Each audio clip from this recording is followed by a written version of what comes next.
राहुल जी, प्रकृति जी, हम्म। गुरुदेव आपके चरणों में कोटि कोटि प्रणाम। गुरुदेव, घबराहट अगर बहुत जल्दी हो जाए तो उस कंडीशन में क्या करना चाहिए? जो हमें कोई घबराहट होती है तो हमारे अंदर का जो कोई पाप होता है वो अंधकार छाता है, फिर वो दुविधा पैदा करता है, फिर हमें घबराहट पैदा हो जाती है। अगर हमारे निष्पाप हृदय होता है तो तत्काल विवेक साथ देता है, दुविधा पैदा ही नहीं हो पाती, काट देता है और मन प्रसन्न रहता है। हम घबराहट जो अंदर मान रहे हैं, महसूस कर रहे हैं, उसका कारण होता है कि पूर्व की गलतियां और वर्तमान में गलतियां। बिल्कुल बिना किसी क्यों म्यों के से स्वीकार कीजिए, पूर्व की गलतियां और वर्तमान की गलतियां। पूर्व की गलतियां हमें उतना घबराहट पैदा नहीं करेंगी, वो आएंगी। वर्तमान के समय में यदि हम सावधान चल रहे हैं तो हमें लड़ने की सामर्थ्य मिलेगी, घबराहट पैदा नहीं होगी। ये बहुत विचारणीय आंतरिक विषय केवल ऊपर से नहीं बोल रहे, ये बहुत शोध करके बात कह रहे हैं। पूर्व का आया हुआ प्रारब्ध हमें घबराहट की स्थिति में फंसाएगा, वर्तमान का पवित्र चिंतन भगवद आश्रय तत्काल निकाल लेगा उसको। जब हम वर्तमान में भी गलतियां करते हैं, जब से याद है तब से आज तक, फिर वो मुझे, यही तो हमें दंड मिलता है। अगर बाहरी डंडा पड़े, हृदय आनंदित है तो फर्क नहीं पड़ेगा ज्यादा।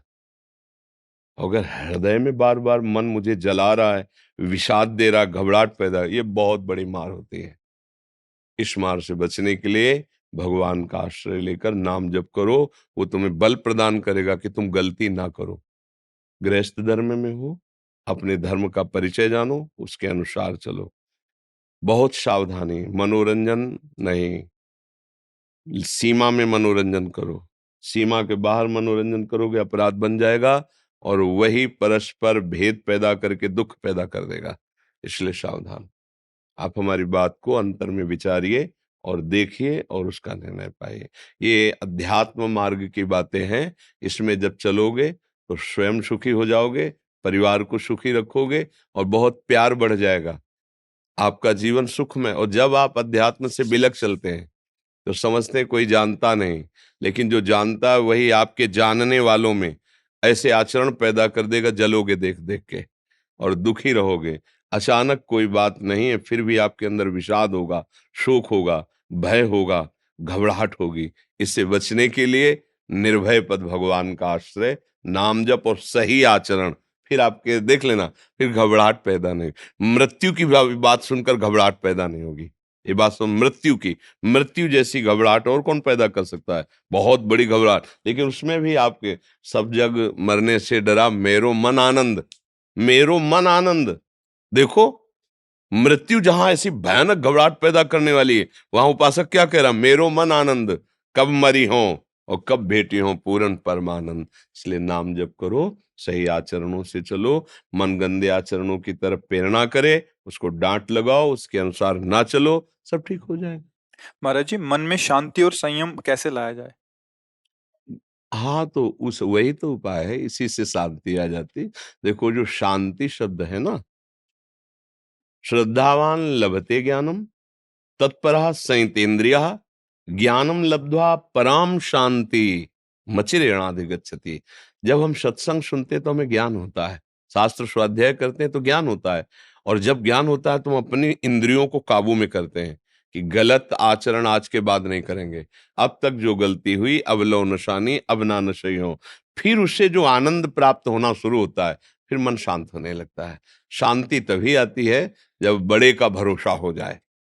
हमारा 100 रुपया घाटा हो गया, लेकिन वो लक्ष्मीपति है जिसका हमारा आश्रय, वो एक क्षण में सब बात पूरी कर देगा, तो आपको घबराहट नहीं होगी, अशांति नहीं होगी, शांति बनी रहेगी।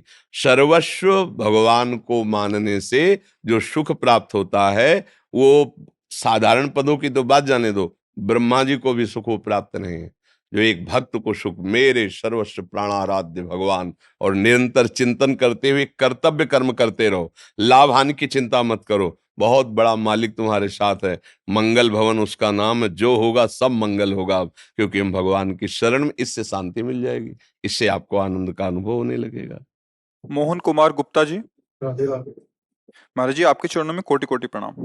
महाराज जी, परमात्मा की कृपा से प्रतिदिन जाप व पाठ की सेवा कर पा रहा हूँ, परंतु कभी कभी परिस्थितिवश नित्य जाप व पाठ नहीं हो पाता। महाराज जी, जैसे कि आप बताते हैं कि जो कुछ भी होता है सब उनकी मर्जी से होता है, हमारे वश में कुछ भी नहीं। किसका प्रश्न? आप घाटा सह सकते हो?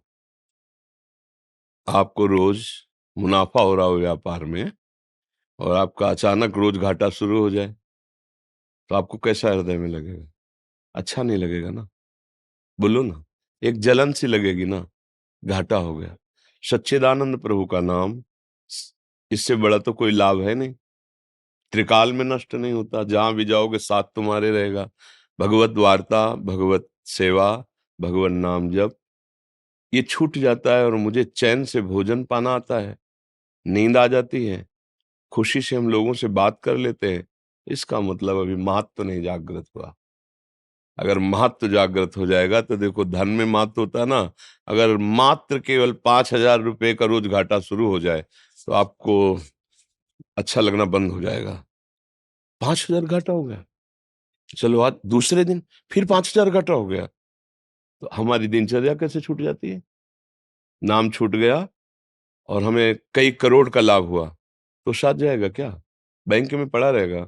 खाओगे तो 2-4 रोटियां ही, जो भी खाओ कितना खाओगे? वो लाभ तुम्हारे पास रहेगा क्या? केवल तुम्हारी मानसिकता को बिगाड़ रहा है कि हम आप 15 करोड़ हो गए, अब 20 हो गए, अब 25 हो गए, अब 30 हो गए। आपके चिंतन को चुरा रही माया। और जब यहां से जाओगे ना, वो सरकारी चीज वहीं पड़ी है, दूसरा भोक्ता बन जाएगा उसका, फिर वहीं रहेगी। ये भूमि, इसको हजारों बोल गए मेरी मेरी मेरी, और रजिस्ट्रार के यहाँ रजिस्ट्री बदलती गई और भूमि वही है, केवल हम करने वाले बदलते चले जाते। समझ रहे हो ना? माया की चाल को समझो। अपनी दिनचर्या को, अपने भजन के घाटे को बर्दाश्त करना बंद करो। अगर ऐसा करोगे तो तुम महान बन जाओगे। भजन छूट गई कोई बात नहीं, सत्संग छूट गया कोई बात नहीं, ठाकुर सेवा छूट गई कोई बात नहीं, लेकिन असत क्रियाएं, असत धन, असत वस्तु, असत पद, फिर आप व्याकुल हो जाएंगे। मतलब मात्र किसका रहा? सत का या असत का? ये विवेक है, ये अध्यात्म मार्ग है। हाँ, जब सत का रहेगा ना तो बाहरी माला भी नहीं है, कोई चेष्टा भी नहीं, पर अंदर ही अंदर ऐसे चिंतन नहीं। हम भूल नहीं सकते प्रभु को। नहीं, हम प्रगट में बैठकर माला नहीं जप पा रहे, कर्तव्य कर्म है। हम प्रगट में बैठकर पाठ नहीं कर पा रहे, पर हम तुम्हें भूल नहीं सकते। राधा राधा राधा राधा राधा, ये जीवन का घाटा हम बर्दाश्त नहीं कर पाएंगे। कह हनुमंत विपति प्रभु सोई, जव तो सुमिरन भजन न होई। हानि हरिवंश के नाम अंतर परे, लाभ हरिवंश उच्चरत वाणी। अगर हमें बहुत लाभ दिखाई दे रहा है और नाम छूट गया तो इससे बड़ी कोई हानि नहीं। अच्छा, नाम चल रहा है और लाभ में घाटा पड़ गया तो चिंता मत करो। भगवान ने एक पलक झपकने के समय में ही अनंत ब्रह्मांडों का सृजन कर दिया। जिस दिन नजर घूमेगी निहाल कर देंगे। समझ रहे हो? हम एक एक बूंद पानी से खेती नहीं सींच सकते। जब वर्षा होगी ना तो पूरा लबालब भर जाएगा। ऐसे मेघ की तरह भगवान बरसते हैं जिस पर बरसते हैं। तो हमें भरोसा भगवान का, और उनके भजन के प्रति घाटे को बर्दाश्त ना करना। जैसे आपको रोज 11,000 मिलते हैं, आप 18,000 कमा लें तो आपके खान पान, मुस्कुराना, हंसना अच्छा लगेगा ना। ऐसे ही आप रोज 11 माला करते हैं, आज 18 माला किए तो हृदय में लाभ का, आज 18 माला हो गए तो उत्साह बढ़ा। कल 21 तक पहुंचने के लिए खींचोगे, एक दिन अखंड भजन प्रारंभ हो जाएगा। हम सत्संग सुनते हैं, नाम जब शुरू करते हैं, पर महत्व तो नहीं होता, तो धीरे धीरे कम होने लगता है, फिर छूटने लगता है, फिर धीरे धीरे अंतराय हो जाता है। तो इसलिए हमारी प्रार्थना है, इस घाटे से बढ़कर कोई घाटा नहीं है और इस लाभ से बढ़कर कोई लाभ नहीं है। इस लाभ को प्राप्त करो और घाटे में जलो। जैसे तुम्हें घाटे में जलन होती है, ऐसे भजन के घाटे में जलो। पर प्रायः देखते हैं भजन के लिए, कभी ऐसा हुआ कि हमने 1-2 4 दिन शोक मनाया हो, भोजन न पाया हो, कि भजन छूट गया? कैसे कैसे जिएंगे हम भजन के बिना? ऐसा नहीं है। हम बड़े मौज से जी लेते हैं, इसीलिए भजन छूट जाता है। नहीं, एक समय वो आता है भजन करना नहीं पड़ता। जैसे दिल धड़क रहा है ना, धड़क रहा है उसका स्वभाव, पलक झपक रही ना, ऐसे ही हाँ, क्या दशा होती है आनंद की। इसलिए प्रार्थना है, भजन को ऐसा मानो है भी परम सत्य धन है। कहीं भी जाओगे, हर जगह ये सिक्का चलेगा, हर जगह। कहीं भी ऐसा नहीं है कि तुम्हारा मंगल होने देगा। राधा राधा राधा राधा। और ये धन किसी काम का नहीं है। यहां तुम खर्चा नहीं कर सकते। देखो जादू, देखो आप मेहनत से कमा रहे हो, आप खर्चा नहीं कर सकते। गिन गिन के जमा करोगे बैंक में। अगर धन भी है तो अतिथि सेवा, गौ सेवा, संत सेवा, बीमार आदमियों की सेवा, तो चलो उसकी सार्थक। और खुद अपने हृदय में भगवान बैठे, सुंदर भोग लगाओ, अच्छा अच्छा पाओ, अच्छा पहनो, इसका जीवन आनंद में व्यतीत करो। यही धन का सदुपयोग है। लेकिन बुद्धि बहुत विचित्र है। इसलिए परम धन राधा नाम आधार। राधा राधा रटो। इस भूल को बर्दाश्त न करो। प्राय हम जब किसी को कहते हैं, नियम देते हैं, तो कहते हैं अगर एक दिन किसी कारण से त्रुटि हो जाए, माना, अंदर से तो जब चल सकता है ना, बाहर से कुछ नहीं, जपो और दूसरे दिन उसकी क्रिया पूरी करो। वही भोजन तब हम पाएंगे जब गुरु आज्ञा से जो हमें नियम मिला है, कल का और आज का दोनों जोड़ के, फिर देखो उन्नति शुरू हो जाएगी परमार्थ की। अरे ऐसा नहीं होता। अपने लोग इसमें प्रमाद कर देते हैं। अरे चलेगा, क्या है, कोई दिख रहा है, कमाई तुम्हारी, तुम कमाओ या ना कमाओ। मान लो आप उपदेश सुन रहे, एक भी बात ना मानो, कोई बात नहीं। अब एक भी बात मान लो तो आप देखो आपकी उन्नति होने लगी। आपको लगेगा बहुत कृपा हुई। संत कृपा, गुरु कृपा का फल यही है कि हमारे अंदर भगवान से प्रीति हो, उनके नाम से प्रीति हो, अच्छे आचरण हो। अमित जी हरद्वाई से। महाराज जी आपके चरणों में कोटि कोटि नमन। महाराज जी, निर्गुण निराकार पर परब्रह्म को जानने के लिए भक्ति मार्ग कितना उपयोगी है? क्या भक्ति मार्ग आत्म साक्षात्कार का साधन बन सकता है? हाँ, भक्ति मार्ग में तो बीच में ही आत्म साक्षात्कार हो जाता है। प्रेम तो बाद में प्रकट होता है। आदि गुरु भगवान शंकराचार्य जी ने भी लिखा है कि स्वरूपानुसंधान भक्ति रेव गरीयसी। आत्मबोध प्राप्त करने के लिए सर्वश्रेष्ठ साधन भक्ति है। क्योंकि सबकी आत्मा भगवान ही है, वही आकार है, वही निराकार है। आपकी उत्पत्ति आकार से हुई है, आप फंसे आकार में हैं, बातें आप आकार से कर रहे हैं। वस्तुतः आपका स्वरूप ही आकार नहीं है। ये दोनों बातें बोध भक्ति से ही हो जाती हैं। अब जो आकार का अनादर करते हैं और निराकार को पाना चाहते हैं, तो हमें तो लगता है उनको सिद्धि प्राप्त नहीं होगी। क्योंकि सब आकारों में वही है जिसको तुम निराकार कहते हो। जो निराकार है वही आकार है, जो आकार है वही साकार है। जब ये आकार और निराकार दोनों भाव खत्म हो जाए, केवल स्वरूप रह जाए, तो सच्चा ज्ञानी वही है ना।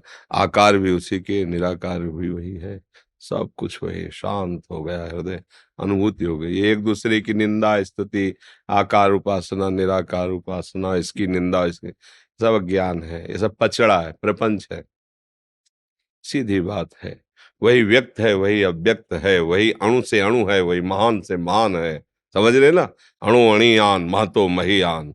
सूक्ष्म से सूक्ष्म भी वही है। तो आप उसे आकार धारण करते हुए देख रहे हो या निराकार भावना में कर रहे हो, वही है। दोनों तुम हो, तुम ही हो। पहचानो अपने को, पहचान लो, पार हो जाओगे। भगवान को जानने की जरूरत नहीं, अपने को जान लो तो पार हो जाओगे। कहाँ जान पाए अपने को? पहले शीशा सामने है, अब आप शीशे में ईमानदारी से देखो, तुम अपने को देखते हो या आकार को देखते हो? हाथ किससे जोड़ रहे हो? आकार से जोड़ रहे हो। प्रश्न किससे कर रहे हो? आकार से। उत्तर किससे मिल रहा है? आकार से मिल। तो आकार की आसक्ति का त्याग करो भक्ति के द्वारा, तो निराकार तत्व जो है वो स्वरूप में है। मम दर्शन फल परम अनुपा, जीव पाओ निज सहज स्वरूपा। जो सहज स्वरूप है उसका बोध हो जाएगा। और ये जो प्रपंच, सब जीवन भर इसी बात से दूर रहे हैं। अगर प्रवचन सुना तो कोने में खड़े होकर दूर से सुना है, और समझ में आया तस्मात् शास्त्रम प्रमाणम थे, तो टिके नहीं, भाग लिए। बच्चा थे ना, आश्रम में गए, रात्रि पार की, जहां देखा कि हमारे उद्देश्य के, हमारी आंख के अनुकूल यहाँ हमें नहीं, भागे। भागते रहो जब तक विश्राम न मिले, भागते रहो। और जब विश्राम मिल गया तो अब पायो परम विश्राम, राम समान प्रभु नाय। हृदय तृप्त हो गया, हृदय शांत हो, प्रश्न खत्म हो गए। आप कोई जानने, जिसके जानने के बाद कुछ जानना बाकी नहीं रहता, वही प्रभु है, वही हरि है।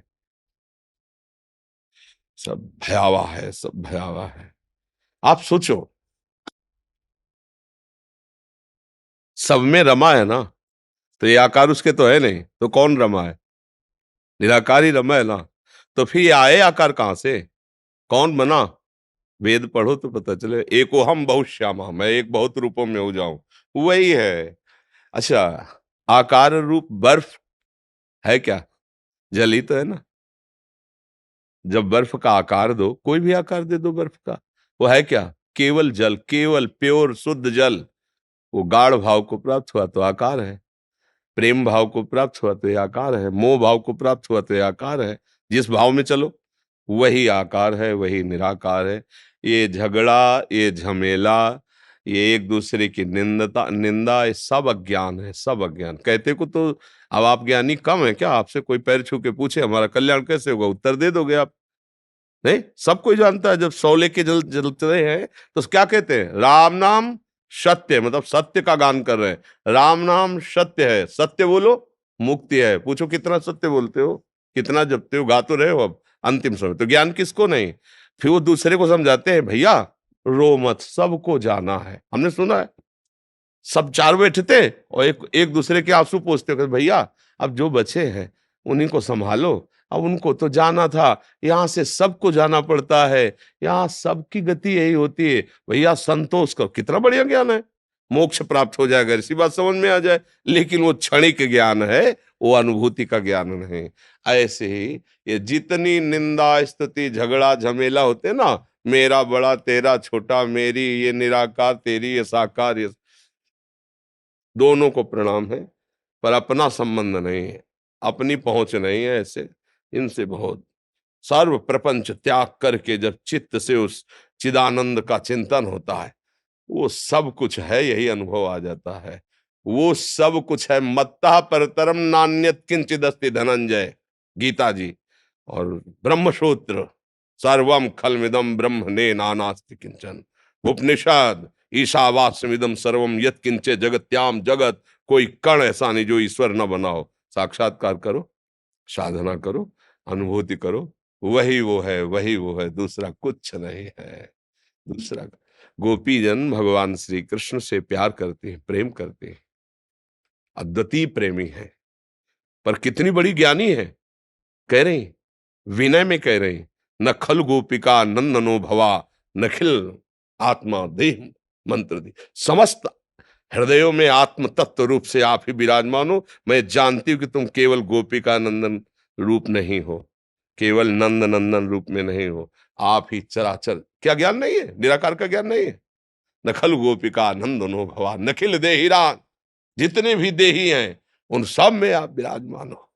ये जितने मंदिर हैं इनमें सब में आप विराजमान। मुझे पता है कि आप कौन हो। ये भक्ति करने वाले को सब ज्ञान प्राप्त हो जाता है।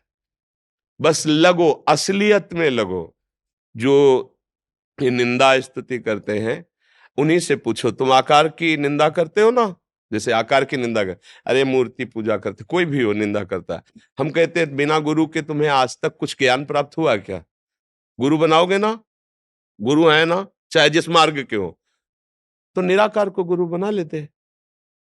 आकार को गुरु बनाया है, किसी के भी गुरु हो आकार धारण किए, चाहे जिस मार्ग के गुरु हो, चाहे निराकार को उपदेश कर रहे, पर कर कौन रहा है? आकार धारण करके। मिल कहां से रहा है शब्द? आकार। मिल कहां से रहा है ज्ञान? आकार। तो तुम्हारा फिर वो जो आकार से ज्ञान मिल रहा है, वो तुम्हारा आराध्य देव नहीं था क्या? गुरु और आराध्य देव में फर्क माना क्या?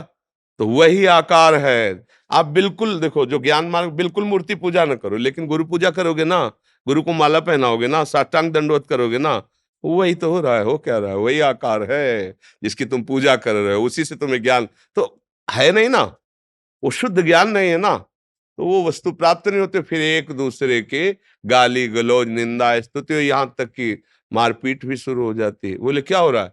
बोले एक निराकार है, एक साकार, उपासक झगड़ा कर रहे हैं। उपासक झगड़ा कर रहे हैं। कुछ अंधों ने हाथी के समीप गए, बोले हाथी, एक ने पैर पकड़ा तो बोले हाथी जो है खंबे की तरह है, दूसरे ने कान, बोले नहीं सूप की तरह है। तीसरे ने सूंड पकड़ा, चौथे ने पूंछ पकड़ा। तो एक आंख वाला खड़ा था, बोले तुम हाथी के अंगों का वर्णन करते हो, हम देख के बता रहे पूरा हाथी यही का ही है जिसका तुम वर्णन कर रहे हो। समझ पा रहे हो ना? हाँ, हाथी पूरा किसी नेत्र वाले ने देखा, अंधों ने क्या किया, एक एक अंग पकड़ा, उसी में झगड़ा कर रहे हैं। वो कह रहा हाथी ऐसा, बोले नहीं हाथी तो ऐसा मैंने अनुभव किया। तो जिसने वास्तविक देखा तो उसने बताया कि सर्वम खलमिदम ब्रह्म। अभी तुमने पूरा नहीं देखा, पूरा देखो तो सर्वम, सर्व तुम सब जो वर्णन कर रहे हो उसी हाथी के अंग वर्णन कर रहे हो, वही हाथी है, दूसरा नहीं। पर एक एक अंग वर्णन, सर्वांग दर्शन मैं कर रहा हूं। देखने वाले ने कहा तुम झगड़ो मत, सब हाथी के अंगों का ही वर्णन कर रहे हो। ऐसे ही सर्वांग परमात्म तत्व वही एक, दूसरा नहीं, निराकार साकार को कुछ भी कहो। समझ में आया भैया जी? हाँ जी, कुछ भक्तों ने आपके श्रीमुख से नाम चाहा है महाराज। हम तो वृंदावन वासी हैं, राधा राधा राधा रटते, राधा वल्लभ श्री हरिवंश। आपको जो गुरु जी ने दिया हो, जो प्रिय हो, खूब नाम जप करो। नाम सर्व पाप नाशक है, नाम सब उन्नति प्रदान करने में समर्थ है, और नाम आपका बहुत बढ़िया अंग रक्षक है। नाम मुख में चल रहा है तो कोई बाल बांका नहीं कर सकता, ध्यान रखना। नाम चल रहा है तो कोई नहीं बाल बांका कर सकता, चाहे अंतर का शत्रु हो चाहे बाहर का शत्रु हो। वो गोस्वामी जी कह रहे तुलसीदास जी कि राम नाम मणिदीप धर जी है देहरी द्वार, तो तुलसी भीतर बाहरो जो चाह सुजियार। बाहर भी चकाचक आनंद मंगल, अंदर भी आनंद मंगल। बोलो कैसा जीवन होगा? बाहर से हम सब सामग्रियां खूब सुख की एकत्रित कर ले और हृदय जल रहा है, फिर क्या क्या सुख है? बाहर से अगर नमक रोटी फटे पुराने कपड़े और अंदर से बहुत मस्त हो आप, तो आप बादशाह हो। बाहर से सोने चांदी लादे हुए हैं, बढ़िया रूम बढ़िया गाड़ी सब व्यवस्था, लेकिन जिधर देखो उधर अशांति उसके हृदय के कोने में भरी हुई, कामना अशांति भय चिंता शोक। बिल्कुल हालत ठीक नहीं है, बिल्कुल हालत। तुमको अच्छी बात बता रहे, धर्म से चलो, मलिन कपड़े पहने हो, रोटी नमक के साथ खा रहे हो, लेकिन देखना तुम्हें नींद की गोली की जरूरत नहीं। तुम्हें ब्लड प्रेशर उतार ले, शुगर नहीं होगी तुम्हारा। हमने कभी गांव में किसी का हार्ट फेल होते ले सुना? हार्ट दिल कभी फेल होते ले सुना ना? दिल किनका फेल होता है? जो इसी के चिंतन में, इसी में अधर्माचरण। अगर हम दिलवर से प्यार करते हैं, अपने दिल को प्रभु को समर्पित करते हैं, धर्म पूर्वक चलते हैं, तो जब दिलवर बैठा हुआ तो फेल कैसे हो जाएगा? वहां तो हर समय बैटरी चार्ज होती रहती है। आनंद मगन खूब नाम जप करो। मान लो मेरी प्रार्थना, किसी लेन देन व्यवहार स्वार्थ के वश नहीं कह रहे, जैसे अपने घर वालों से बातचीत की जाती है। तुम कुछ भी, कोई भी कार्य तुम्हें सृष्टि की सेवा का मिला है, खूब करो। जो नाम प्रिय हो प्रभु का नाम जप करो, गंदी बात मत करो। कोई नहीं जानेगा, तुम्हारा हृदय ही तुमको जला के राख कर देगा अगर गंदी बात करोगे। ये जैसे कि कोई जानता नहीं, तो आप परिणाम देखना, ऐसी जगह फंसोगे जहां बिल्कुल तुम्हारी गलती नहीं होगी, और वो सारी गलती तुमको ऐसी भोगनी पड़ेगी कि फिर त्राहिमाम मच जाएगा। और सच्ची कहते हैं, यदि आप अधर्म ना करो, बड़ी मस्ती रहेगी। हर समय तुम्हारा मन एकदम घास फूस समझेगा सबको, इतनी मस्ती रहेगी। जो भगवान की भक्ति करते हैं ना, उनके हृदय में ऐसा बल रहता है, ऐसी मस्ती रहती है कि सुरपति नरपति लोकपति जिनके भावे घास, और रहे परम आनंद में तज सब ही किया। सबको लगता है कि संसार के भोगों में सुख है। हम कहते हैं एक बार मेरे प्रभु से जुड़ के तो देखो, तुम उन्हीं के हो, और खोज भी तुम उन्हीं को रहे हो, प्यार भी तुम उन्हीं से कर रहे हो अनजाने में भी। नहीं तो जिसके हृदय से भगवान अंतर ध्यान हो जाते हैं, जिसे तुम कहते हो मर गया, तो शरीर को जानते थे, भला कर लो अब प्यार शरीर से। बोले नहीं अब तो जलाना पड़ेगा। क्यों? बोले वो जो था चला गया। वो कौन था तुम जानते हो? अब उत्तर नहीं मिलेगा। वो वही था जिसकी बात हम कर रहे हैं, वो हटा तो सब प्यार तुम्हारा खत्म। तो अनजाने में भी प्यार सब प्रभु से ही कर रहे हैं, तो यार जान के प्यार करो तो आनंद आ जाएगा। दुनिया से लोग कहते घूमते तुम हमारे प्यारे, तुम्हारे बिना जी नहीं सकते। एक बार मेरे प्रभु से एकांत में कह के देखो आंसू बहा के कि वाह, अनंत जन्मों से आप का होता हुआ भी आपसे विमुख रहा, प्यारे इस जन्म से गुरु कृपा से हम जान गए कि असली प्यारे तुम हो। अब तो जीवन आपको सौंप दिया, देख लो कदम कदम पे आनंद तुम्हारे चरण चूमेगा। पर असलियत, बस असलियत में खूब नाम जप करो। मंगल भवन है, अमंगलहारी है, निश्चित सुखी हो जाओगे। बस धैर्य पूर्वक जपते रहो, गलत आचरण मत करना है।